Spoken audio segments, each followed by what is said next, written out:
Muy buenos días.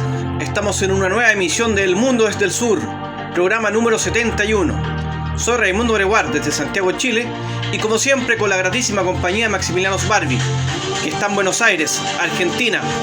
Hola Maximiliano, ¿cómo va todo por allá? ¿Qué tal, Raimundo? Todo muy bien por acá. Un gusto nuevamente compartir una nueva emisión del Mundo del Sur, y le agradecemos por supuesto a los oyentes que nos siguen fielmente programa tras programa, y bueno, esta vez en el número 71. Sí, nos estamos reencontrando ya, poco a poco nos vamos acercando a la mítica cifra de 100. Sí, vamos a tener que preparar algo especial, me parece, para ese programa icónico. Sí, eso lo iremos preparando con el tiempo. Mientras tanto, Maximiliano, ¿cómo ha estado la revisión de noticias? ¿Qué está pasando en el mundo? ¿Has visto algo?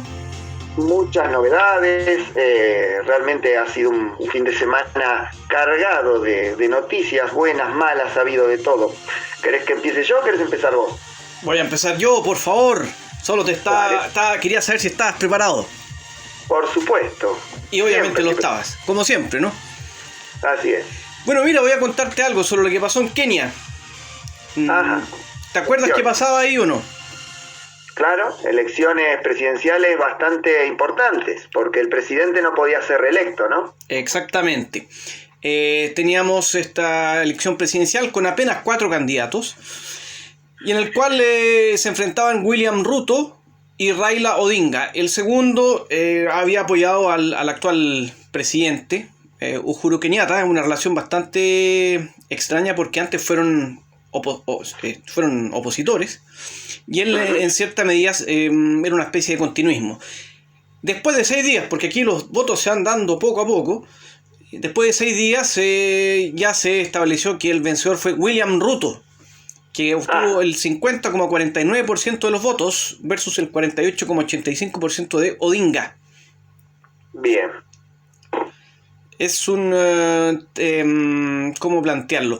Hubo 4 de los 7 integrantes de la comisión electoral rechazaron los resultados entregados y dijeron que no se hacían responsables de esto.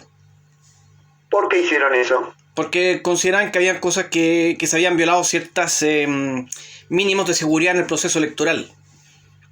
Así que es una lástima, porque ya vimos que en 2017 una corte estableció que debía realizarse de nuevo la votación. No sé si te acuerdas de eso. Sí, también hubo problemas en 2007, creo también, ¿no? Claro, en 2007 con una violencia pre- y postelectoral terrible, y entonces lamentablemente se confirmaron estos temores que había en la previa de las elecciones, que eran las malas prácticas electorales. Claro. Bueno, pero ahora lo concreto es que por ahora ganó Odinga. Vamos a ver qué pasa, William Ruto. Vamos a ver qué pasa ahora con él, un hombre de 55 años, que a diferencia de Odinga y Kenyatta, no es parte de la élite política del país. De hecho, él cuando niño, era pobre, ni siquiera tenía zapatos ni zapatillas, cuentan. Y veremos qué pasa, porque va a tener que enfrentar diversos desafíos como la economía, la inestabilidad sociopolítica, corrupción, cambio climático, refugiados, y también otros temas, por ejemplo, ya a nivel regional, como la crisis en Etiopía y la tensión entre República Democrática del Congo y Ruanda. Claro.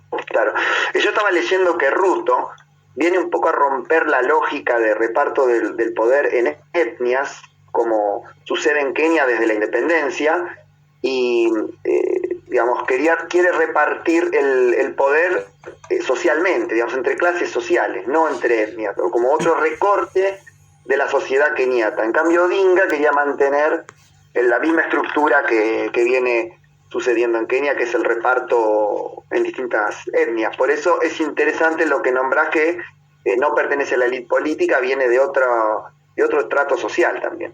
Exactamente, tienen una forma distinta de ver la vida, por su historial como persona, y también a nivel político. Odinga es un viejo integrante, un viejo estandarte de la política en Kenia, que se entienda que uso el adjetivo viejo no como algo negativo, y Ruto representa lo nuevo, las nuevas fuerzas, que va de la mano de la ideología, pero también del historial previo de cada cual. Así que veremos qué pasa acá. Se supone que debiera tener más convicción social, pero ojo, William Ruto igual es considerado por muchos como parte de la centro derecha o derecha, mientras que Odinga lo ubican más hacia el centro. Bueno, veremos qué sucede y qué puede hacer, digamos, ¿no? Qué autonomía política tiene. Exactamente, veremos qué pasa ahí, Maximiliano. Bien.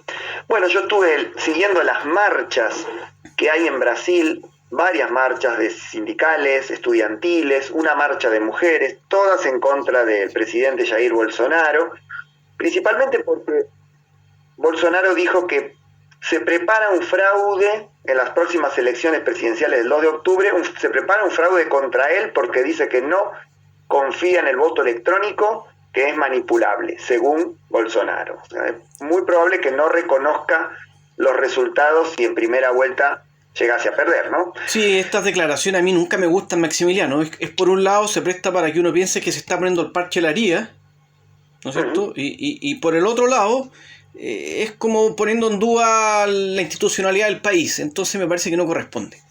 Claro, y que lo haga el mismo presidente, que ya tuvo choques contra la Corte Suprema, digamos, no respeta mucho la división de poderes.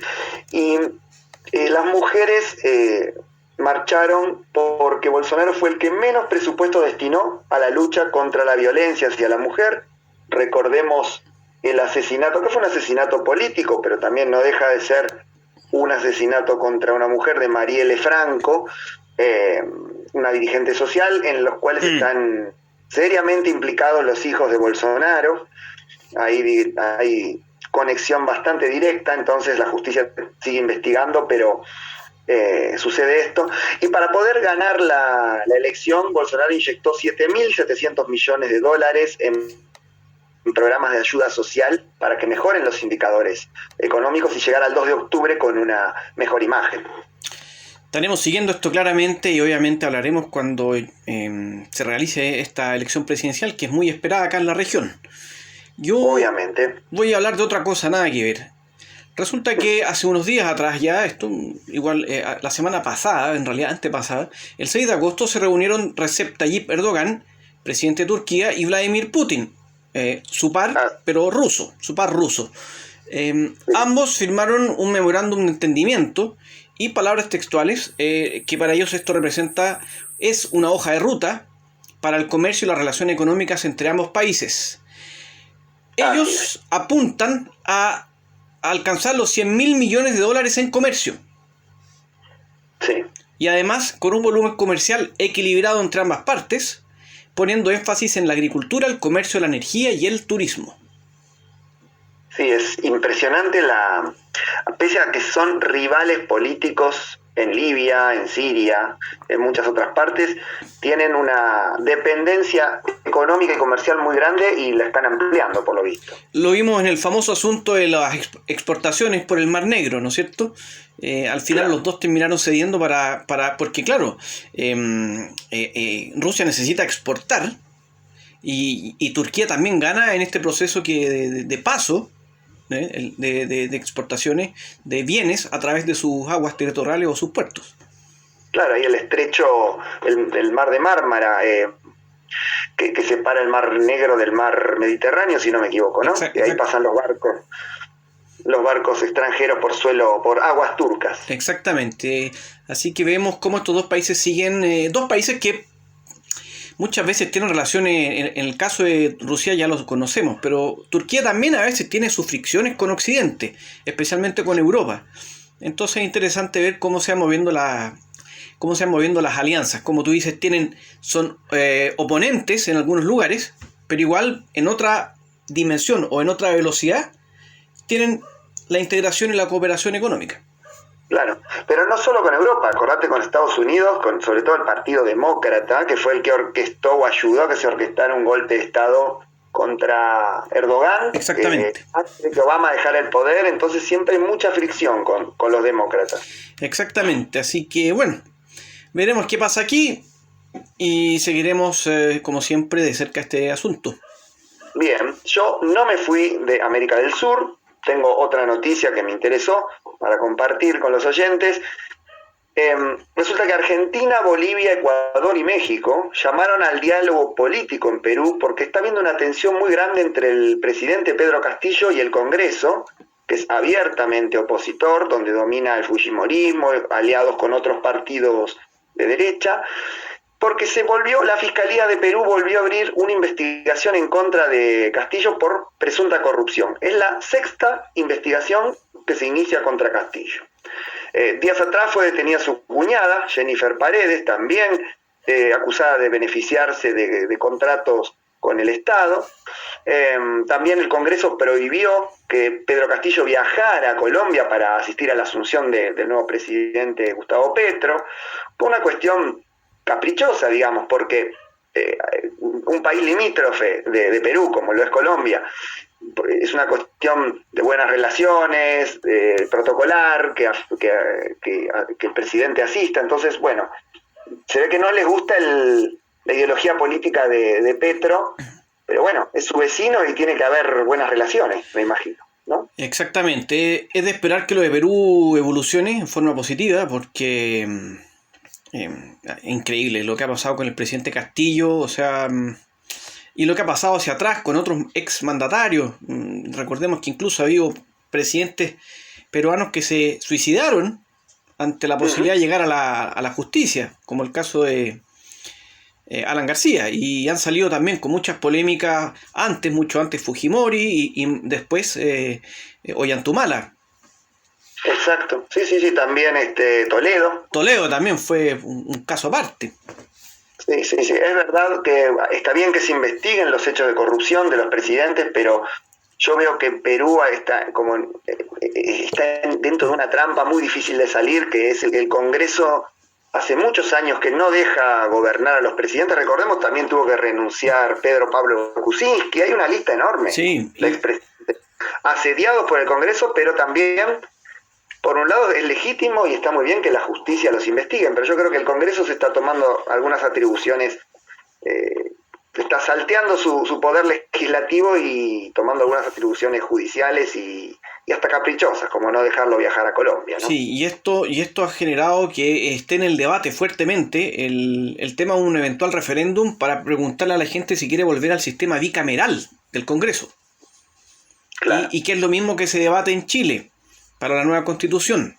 El debate de fondo no es la forma, sino que la importancia de tener un sistema legislativo con dos cámaras, porque los que defienden esto plantean que hay una mayor fiscalización y una menor probabilidad que ocurra lo que está pasando, por ejemplo, en Perú. Claro, sí. Si llega una fuerza y dominan una cámara y solo hay una cámara, hasta ahí nos llegó el asunto. Seguro, sí, la democracia, a mi modo de entender las cosas, se debilita con una sola cámara. Sí. Bueno, Maximiliano, nos vamos a tener que ir a una pausa ahora, pero a la vuelta estaremos con el primer análisis. Sí, es la nueva geopolítica en Siria, se trata mi primer análisis. Y el mío, que es con el cual vamos a comenzar, es sobre la gira de Blinken por África. Ah, es verdad que empezabas vos. Bien. No hay problema, aquí puede empezar cualquiera. Bueno, empezá vos. La gira de Blinken por África, que la habías adelantado creo que en el programa pasado, como noticia que iba a suceder, y ahora, bueno, vamos a esperar el análisis a ver qué sucedió. Exactamente, y después de eso, para que sigan ahí, vamos a estar viendo los cambios en la geopolítica en Siria, ¿no? Bien, dale, cómo no. Después de la pausa nos metemos con los análisis. Sí, va a estar muy bueno.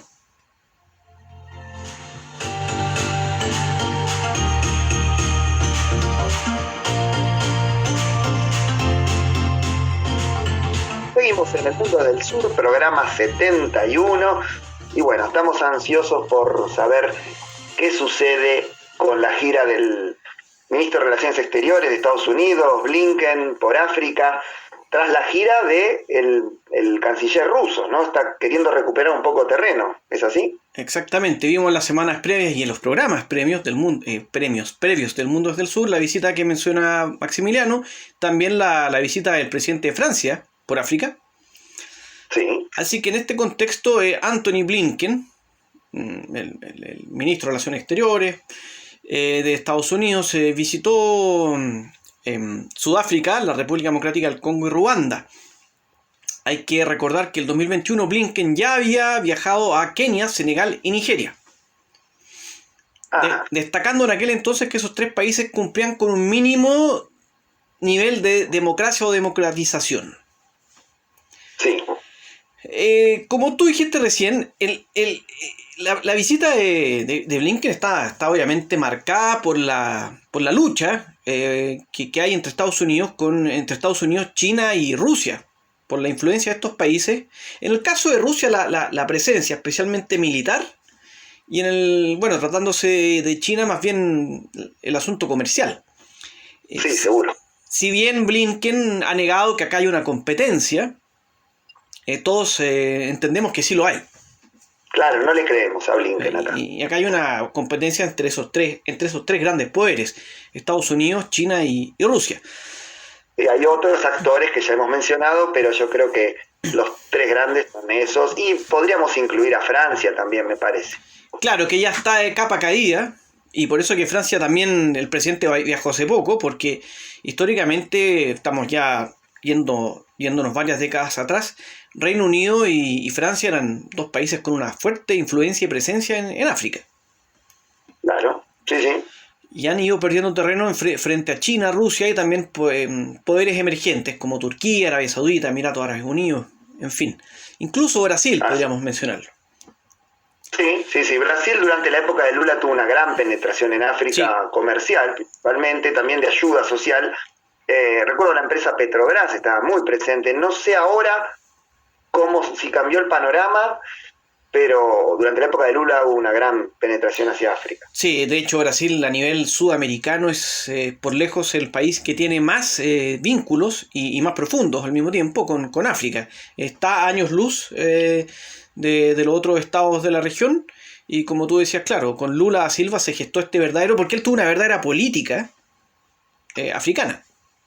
Sí, bueno, eso va para otro programa, ¿no, Maximiliano? Sería muy interesante. Sí, ahora sigamos con Blinken. Sí. Lo que decía antes, que bueno, él fue a Sudáfrica, República Democrática del Congo y Ruanda. Lo que hizo fue básicamente presentar la nueva estrategia de Estados Unidos para África. ¿Y cuál es? Para África subsahariana. ¿Cuál es? Es una relación entre iguales. Ajá. Planteó eso Estados Unidos. Que esta va a ser una relación entre iguales, en que Estados Unidos no viene a decirle a África lo que tiene que hacer, no viene a darle fórmulas a África, y plantea que ellos van eso sí, le piden a los estados africanos y África como continente que trabajen para la resolución de los conflictos y la prevención de conflictos, el comercio, el cambio climático y por supuesto temas importantes, al menos lo que dijeron las autoridades de Estados Unidos, los derechos humanos y la democracia. Claro. Así que en esto se basaría este acercamiento y esta relación que, como plantea Estados Unidos, es entre iguales. Y de paso aprovechó para tirarle algunos dardos a Rusia, más que China, comentando que el asunto de las milicias de Wagner ha generado una inestabilidad político-social en ciertas regiones de África, y que la guerra con Ucrania, a quien Estados Unidos obviamente responsabiliza a Rusia de este conflicto, menciona que también debido a esto se ha visto afectado el suministro de alimentos en África. Claro, sí, es verdad eso.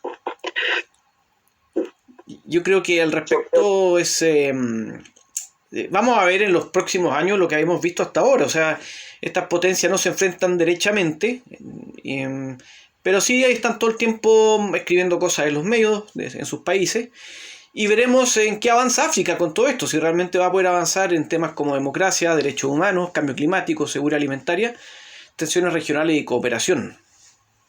Sí, no sé qué opinas vos, pero yo creo que el planteo de una relación de iguales no es algo sincero. Nunca va a haber una relación de iguales entre una potencia como Estados Unidos y los países de África, como tampoco existe entre China y los países de África, que también lo plantean como una relación de iguales, y en la práctica no es así.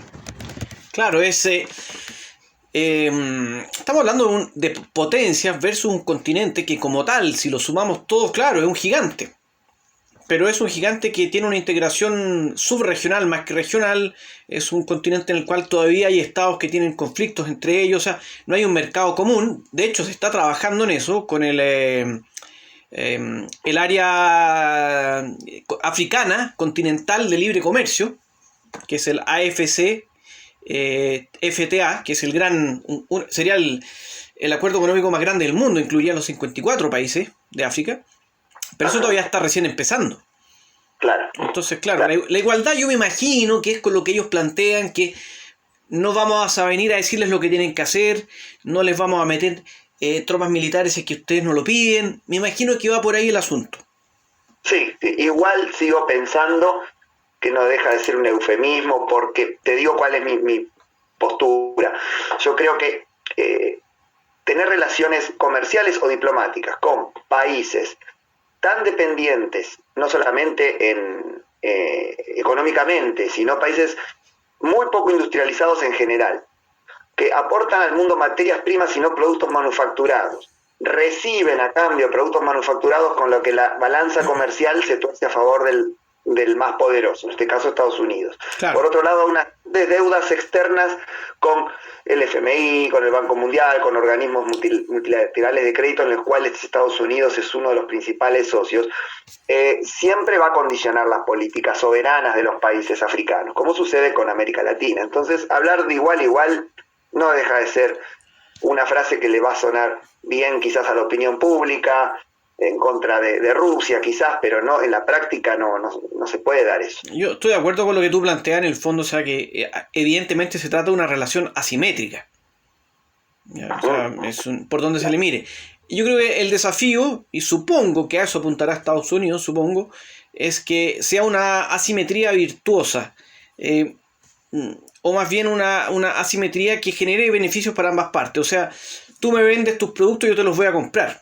Claramente yo soy el que tiene el poder, pero tú también ganas con eso, y supongo que la idea será negociar con cierta igualdad, pero que, como tú lo dices, estoy de acuerdo, nunca va a ser una igualdad total, porque es como que se sienta a negociar en una mesa una persona que gana $30 millones, 30 millones de pesos al mes, y otro que gana 500.000 pesos. Claro. Tienen un grado nos guste o no, tienen un grado de presión e influencia muy diferente. Seguro. Es un poco eso es lo que plantea China, y creo que lo está llevando a cabo como esta competencia, ese acuerdo virtuoso para ambas partes, pero Estados Unidos, por ejemplo, cuando quiso enviar tropas a un lugar, a un país, y ese país no se lo permitió, directamente sacaron al presidente, pusieron a otro, ayudaron a que cayeran, o financió guerrillas opositoras, digamos, a lo largo de la historia, como ha hecho Francia también, ha hecho Gran Bretaña. A lo largo de la historia hay muchos ejemplos, desde la independencia de los países africanos hasta ahora, en los cuales las potencias se han impuesto por la fuerza y han cambiado las políticas de los países y han influido directamente, así que es muy difícil que eso cambie. Sí, y ahí agregaría también a Rusia, que, como hemos visto en los últimos años, militarmente está ingresando, especialmente no solo con la venta de armamento, sino que también con las milicias. Y lo de China, sí, que es muy diferente a lo de Rusia y de las otras potencias occidentales, porque no va penetrando con presencia militar, no participa tan activamente en los asuntos internos de los países o de las subregiones africanas. Sin embargo, a través de la deuda y de los préstamos, se ha ido comprando en la práctica a todos estos países. Sí, es verdad. Es una relación de dominación económica que también beneficia, porque crea trabajo en los países africanos, las inversiones chinas, pero es verdad, no hay una presencia militar china en África. Creo que hay una sola base en Djibouti, ¿no? Si no me equivoco. Sí, dicen que va a haber una pronto en Guinea Ecuatorial, pero no se sabe. En cambio, Rusia, es verdad, la presencia es primero con venta de armas, segundo con tropas financiadas por Rusia, como los mercenarios de Wagner, con relativo éxito, ¿no? Porque en Mozambique se tuvieron que retirar y sin ningún éxito militar. Creo que en República Centroafricana sí tuvieron éxito, hay una gran presencia en Sudán y en varios países más también, pero no han tenido un gran éxito, me parece. No, en Libia tampoco. Han llegado a... En Libia también. ¿Cómo? En Libia también le fue mal.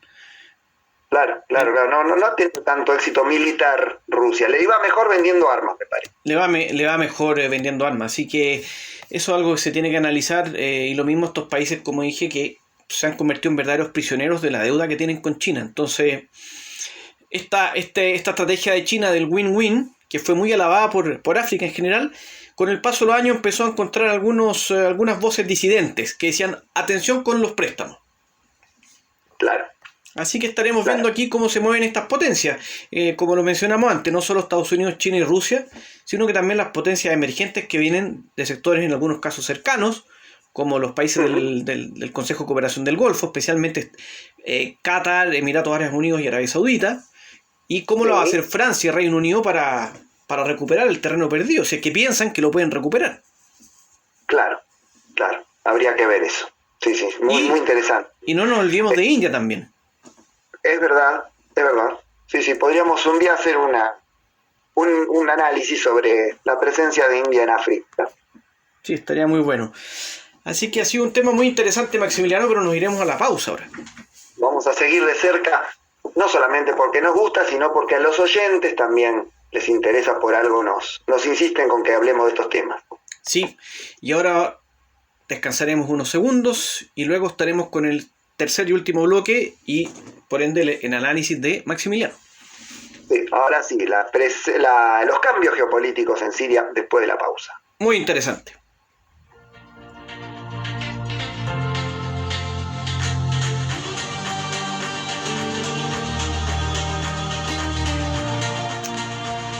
Estamos de regreso ya con el tercer y último bloque de este programa, el número 71 ya. Maximiliano, nos comentabas, nos adelantabas que hay cambios en la geopolítica en Siria. ¿Qué está pasando específicamente? Sí, principalmente los cambios se deben a la guerra en Ucrania, en la que está implicado Rusia, como también está implicado en Siria, ¿no? Una noticia hace unos días, Turquía mencionó que podría reconciliarse con Bashar al-Assad, es decir, con el presidente de Siria, para pacificar la región, para llegar a acuerdos, para terminar con la guerra.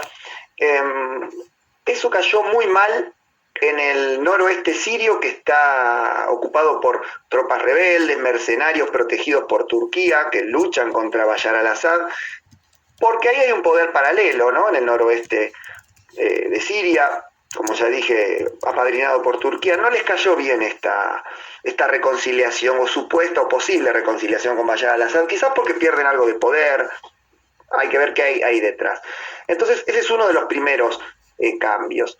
Luego, la neutralidad de Turquía en la guerra de Ucrania, aunque forme parte de la OTAN, no forma parte de las sanciones de la OTAN hacia Rusia.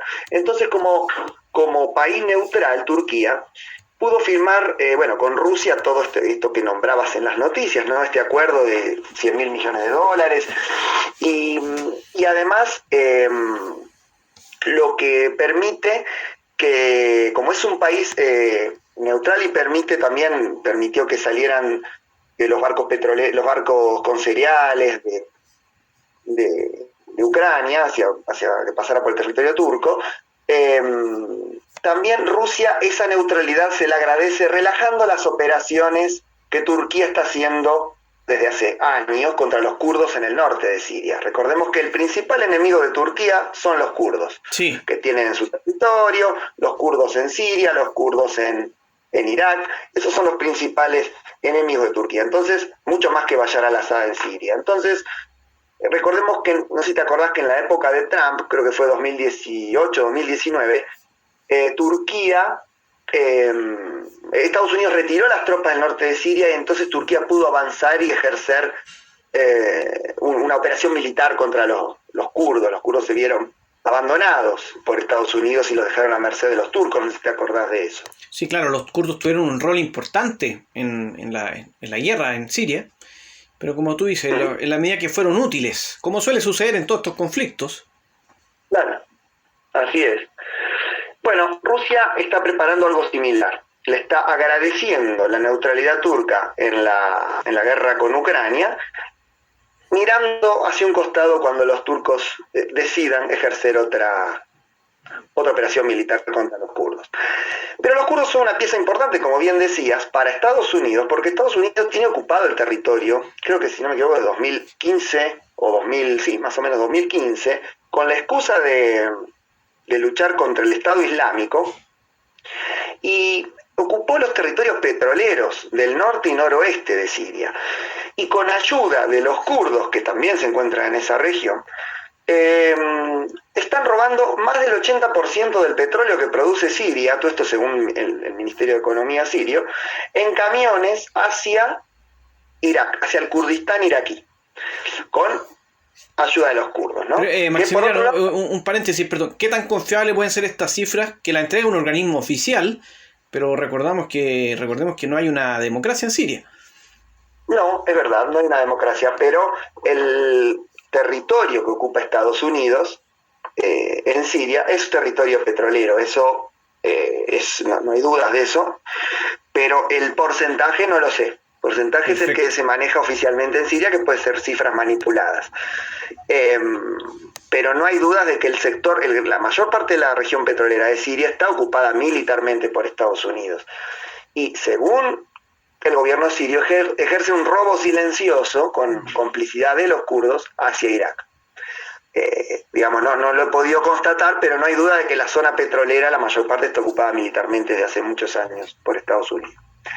Israel también apoya a los kurdos dentro del juego geopolítico, y en Siria bombardea muy seguido posiciones del Hezbollah libanés, que está protegido por el gobierno central de Siria, de Bashar al-Assad, porque son aliados, Hezbollah y Siria son aliados, y Hezbollah es uno de los principales enemigos de Israel. Entonces, Israel bombardea las posiciones militares del Hezbollah en Siria, ¿no?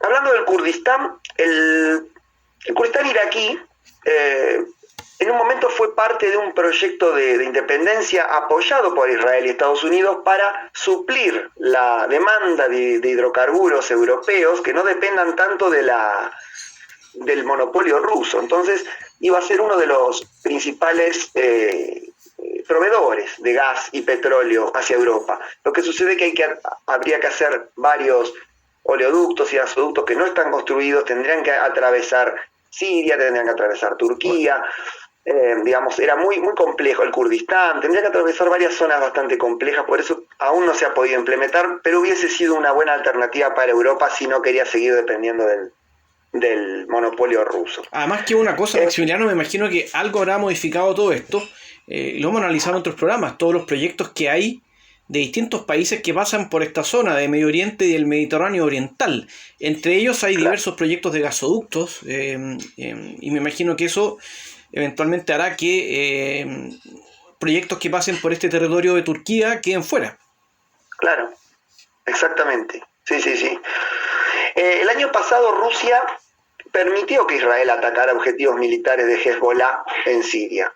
Uno diría, bueno, ¿cómo? ¿No es aliado Siria de Rusia? Sí, pero Rusia e Israel no se llevan mal. Tienen buenas relaciones militares, tienen buenas relaciones diplomáticas, entonces no es contradictorio que no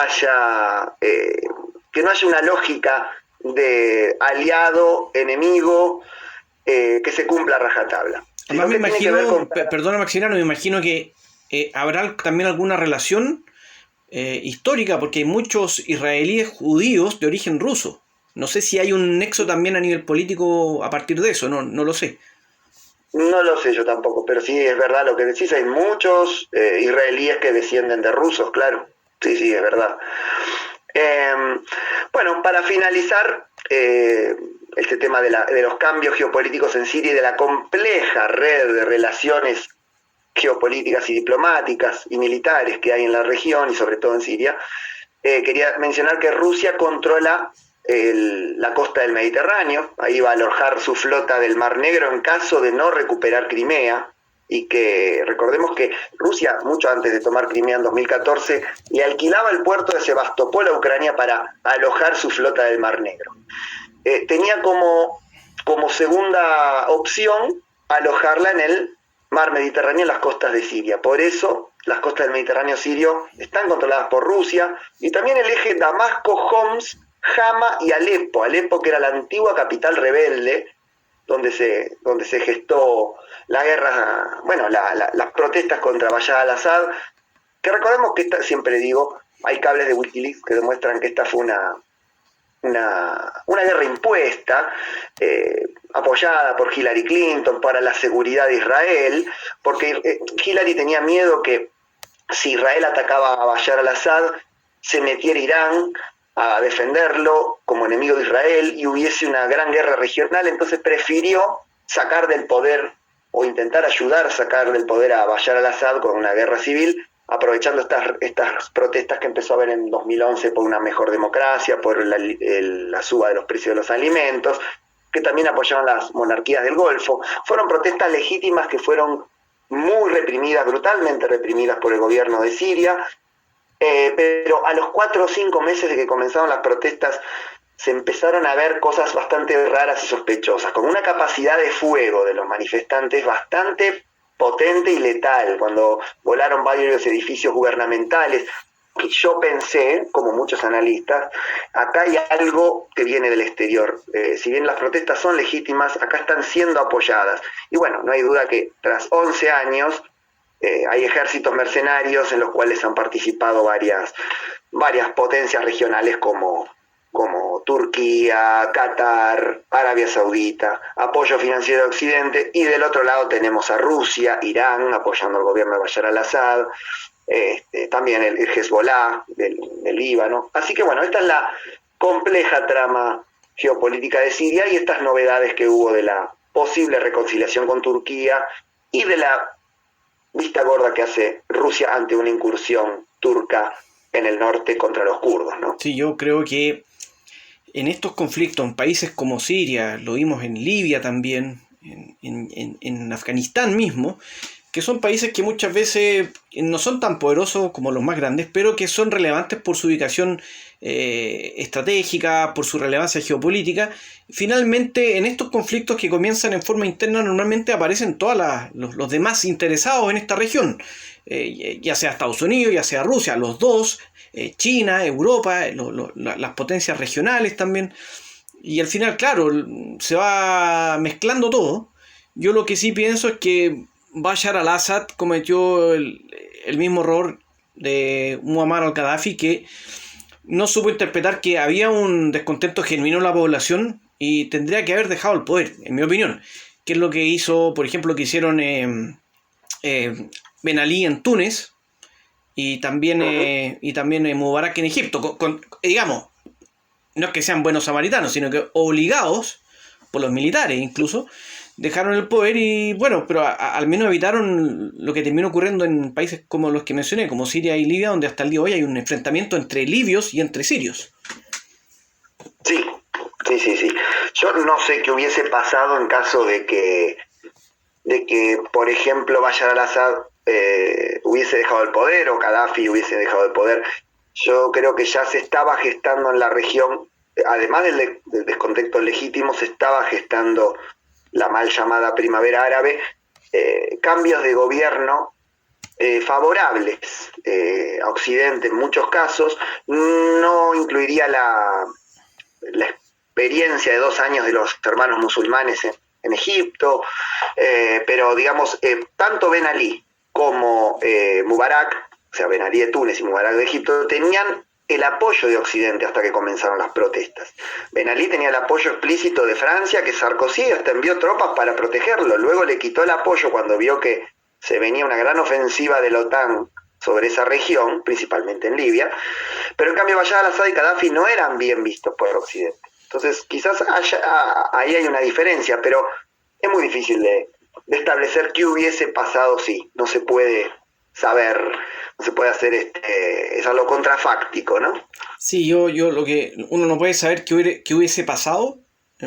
Lo que yo sí pienso es que cuando la población sale a la calle, yo lo digo por lo que pasó incluso en Chile, y claramente fallaste como Estado, ya ni siquiera como ideología, como Estado, y hay que tomar medidas más duras, en el sentido que si la gente quiere que te vayas, lamentablemente en un momento determinado y no te queda otra, porque si no viene esto que es una guerra civil o una disputa interna que después termina convirtiéndose en una caja Pandora, en la cual entra China, Estados Unidos, Rusia, países europeos, Turquía, Qatar, y los países terminan destruidos.